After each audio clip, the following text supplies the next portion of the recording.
कह रहा है 0.36, 1.2, 4.8 का एचसीएफ तथा एलसीएम ज्ञात कीजिए।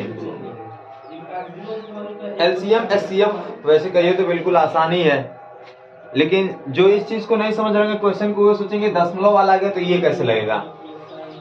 तो सच में दशमलव में तो न तो एलसीएम निकलता है न तो एचसीएफ। हमें दशमलव को हटाना पड़ेगा सबसे पहले, ठीक। तो सबसे पहले दशमलव को हटाया जाए। दशमलव पहले हटाते हैं तो 0.36 है, फिर 1.2 है, फिर 4.8 है। पहले इसके दशमलव को हटाते हैं। अब दशमलव को हटाने के लिए संख्या में दशमलव होते हैं, उनको हटाने के लिए जानते ही हैं। दशमलव जिस स्थान पे है उतना से उस संख्या में गुणा कर दीजिए, और फिर उतने ही से उसमें परिवर्तन न हो इसलिए उतने ही फिर क्या करिए, भाग। तो 0.36 में हम कितना गुणा करेंगे, 100 से, बिकॉज आप दशमलव इकाई दहाई सैकड़ा का स्थान पे, इसके मान में परिवर्तन हो जाएगा अगर गुणा केवल करेंगे तो, इसलिए इसमें क्या करना पड़ेगा, फिर भाग भी करना पड़ेगा। तो फिर आपका 100 से जब गुणा करेंगे दशमलव हट गया, कितना गया 36, आय बटे हो गया 100। सेम वही प्रोसेस यहाँ भी अपनाएंगे। 1.2 है, दशमलव दहाई के स्थान पे 10 से ऊपर गुणा, फिर 10 से भाग, तो आ गया आपका 12/10। फिर वैसे यहाँ करेंगे 4.8 है, दशमलव दहाई के स्थान पे 10 से ऊपर गुणा, फिर 10 से भाग, तो आ गया 48/10। फिर अब दिमाग सोचेंगे दशमलव हम मतलब एलसीएम एचसीएफ निकाले तो संख्या वैसे लिखी गई होती थी, बटे उटे में होता नहीं था।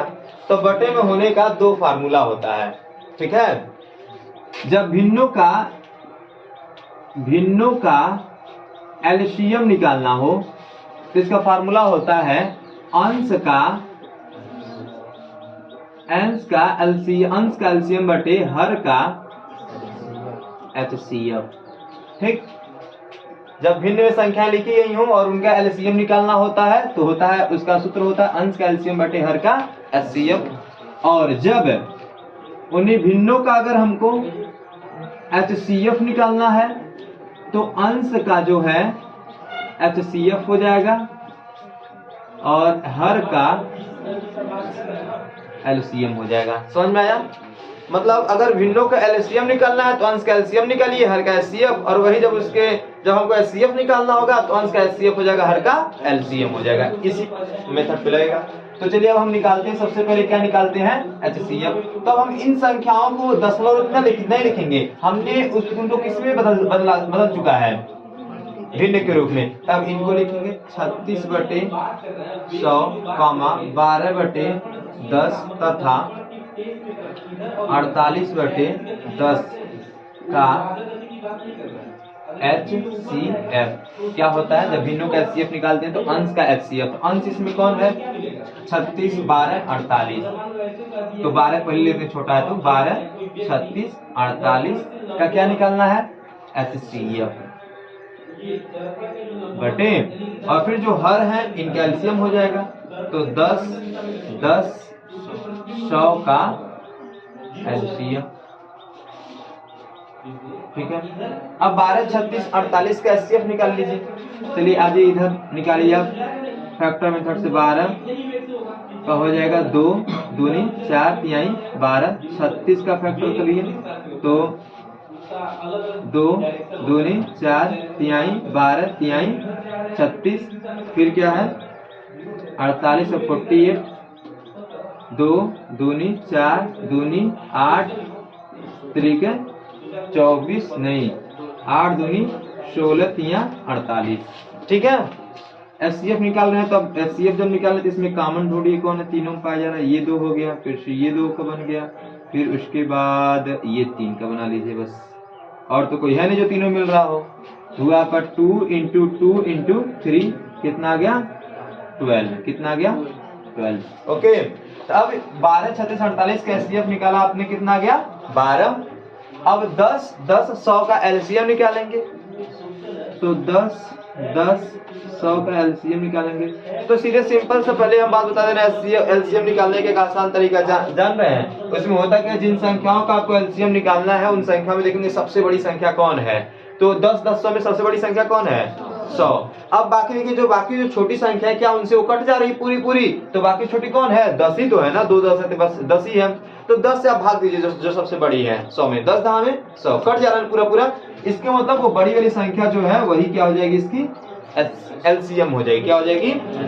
क्या समझा आपने यहाँ पे कि अगर हमें किस संख्याओं का एलसीएम निकालना है, वो संख्याएं दी, जो संख्याएं दी हुई हैं हमें पता करना है इनका एलसीएम क्या है। तो पहले आसान तरीका ये है कि पहले देखिए सबसे बड़ी संख्या कौन है। सबसे बड़ी संख्या में जो छोटी संख्याएं हैं उससे उन सबसे भाग दीजिए। अगर उन सभी से सभी अब उससे छोटी बड़ी वाली से छोटी जितनी है सबसे यदि बड़ी वाली कट जा रही है तो समझिए बड़ी वाली संख्या वही इसकी क्या होगी? एलसीएम होंगी। वैसे यहाँ पे 100 एलसीएम लिख दीजिए क्योंकि 10 से कट जाएगा 100 कट जाएगा ना।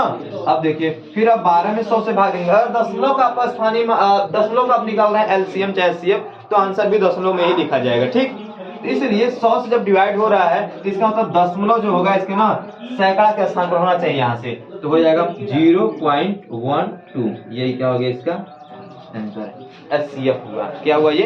एचसीएफ। अब निकालते हैं एलसीएम। तो इन्हीं का एलसीएम निकालना 36/100, 12/10 तथा 48/10 का एलसीएम निकालेंगे। तब अंश का एलसीएम हो जाएगा। तो 12, 36, 48 का एलसीएम बटे 10, 10, 100 का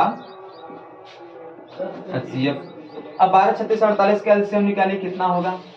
12, 36, 48 का एलसीएम निकालना है।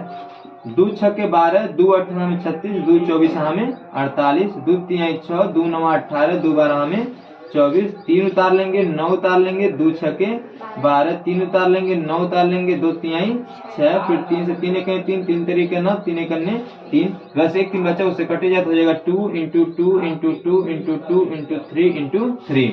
समझ में आ रही बात? अब एलसीएम आप निकालिए तो कितना आएगा आपका एलसीएम? यहाँ पे 2 दूनी 4, 4 दूनी 8, 8 दूनी 16, 16 तिया 48, 48 तिया 3 और 24 और 3 चौक 12 2 14, 144। ये आया आपका क्या एलसीएम आ गया ऊपर का। अब नीचे क्या निकालना हमको?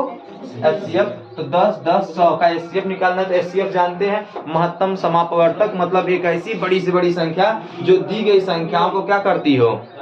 क्या करती हो? पूरी तरह से क्या करती हो? विभाजित कर देती हो। तो 10, 100 का जब एचसीएफ निकालेंगे तो कौन होगा जो बड़ी से बड़ी संख्या होगी जो इन तीनों को काटेगी? तो 10 ही होगी ना। 10 से बड़ा कोई है क्या? तो जो अब 10 से बड़ा जब जाएंगे तो 10 ही नहीं कटेगा। ठीक, 10 से छोटा आते हैं 5, तो 5 से तो 10 भी कटेगा, 10 भी कटेगा, 100 भी कटेगा, लेकिन तो छोटा है ना। महत्तम समापवर्तक का मतलब क्या होता है? वह बड़ी से बड़ी संख्या जिनसे सभी संख्या क्या हो जाती हो? कट जाती हो। तो आप निकाल में लीजिएगा। इसका एचसीएफ आएगा कितना? 10। ओके, अब जो है 10 से जब इसमें डिवाइड करेंगे तो जब हर 10 है तो 10 दशमलव जो होगा दहाई स्थान पर लगेगा, तो भाग करेंगे तो 14.4। यही क्या हो गया? समझ में आया? इसके बाद अब अगला क्वेश्चन जो है कह रहा है दो संख्याओं के महत्तम समापवर्तक तथा लघुत्तम समापवर्त्य।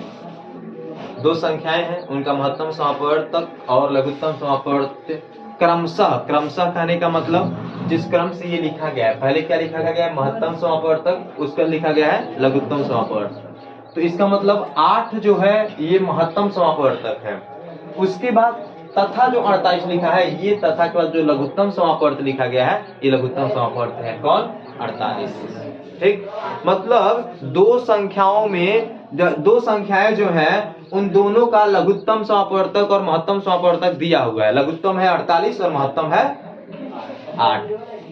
कह रहा है जो दोनों संख्याएं हैं उनमें से एक संख्या जो है यदि 24 हो तो दूसरी संख्या ज्ञात कीजिए। सवाल तो बिल्कुल आसान ही है, क्योंकि इसके अकॉर्डिंग मैंने आपको एक फार्मूला बताया था। एक फार्मूला होता है, सबसे पहले इस फार्मूले को जरा हम लिख लेते हैं, अभी तुरंत दिमाग में आ जाएगा। फार्मूला होता है पहली संख्या गुणे दूसरी संख्या बराबर लौसा गुणे मौसा। यही होता है। अब देखिए संख्या का लौसा भी, जो दो संख्या है उनका लौसा भी दिया हुआ है, मौसा भी दिया हुआ है, लौसा भी दिया हुआ है। एक संख्या कोई दिया हुआ है उसमें से, चाहे पहली मान लीजिए या दूसरी मान लीजिए, कोई एक संख्या दिया हुआ है। कह रहा है एक संख्या बताइए, एक और जो संख्या है दोनों में से एक दिया है तो एक और बताइए। इसको तो इसको पूछ रहे हैं, तो इसी को हम क्या मान लें? यक्स। इसी को क्या मान लेते हैं? यक्स। अगर हम इसको एक्स मान लेते हैं तो हम इसको पक्षांतर कर देंगे, उधर चला जाएगा। तो उधर जब जाएगा तो इधर गुणा तो जाएगा तो भाग होगा, फिर से कट पिट करके हमारा दूसरी संख्या क्या हो जाएगी, प्राप्त हो जाएगी। समझ में आ रही बात कि नहीं आ रही है? तो सबसे पहले जो दिया है वो लिख लेते हैं। तो दिया क्या हमको, एलसीएम कितना दिया हुआ है 48, एचसीएफ दिया हुआ है 8, पहली संख्या फर्स्ट नंबर दिया हुआ है, मान लीजिए माना क्या